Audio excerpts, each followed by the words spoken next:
চরম জ্বালানি সংকটে বাড়ছে ইলেকট্রিক বাইকের চাহিদা। ঘন্টার পর ঘন্টা লাইনে দাঁড়িয়ে তেল নেওয়ার ভোগান্তি এড়াতে এখন অনেকেই ঝুঁকছেন নতুন এক সমাধানের দিকে, তা হলো ইলেকট্রিক বাইক। রাজধানীর বিভিন্ন শোরুম ঘুরে দেখা গেছে আগের তুলনায় কয়েক গুণ বেড়েছে বিদ্যুৎ চালিত বাইকের বিক্রি।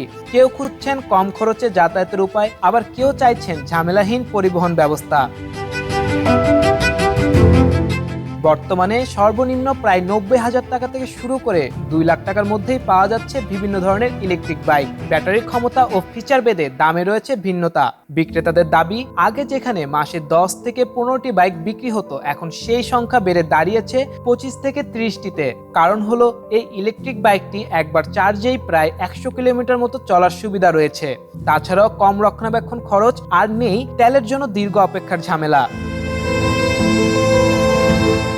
তবে বিশেষজ্ঞরা বলেছেন, শুধু ইলেকট্রিক বাইকই নয়, টেকসই সমাধানের জন্য প্রয়োজন সৌর বিদ্যুতের মাধ্যমে চার্জিং ব্যবস্থার বিস্তার। এতে যেমন খরচ কমবে, তেমনি পরিবেশও থাকবে সুরক্ষিত। জ্বালানি সংকটের এই সময়ে ইলেকট্রিক বাইক কি হতে পারে ভবিষ্যতের সবচেয়ে বড় ভরসা? সময় দেবে সে উত্তর।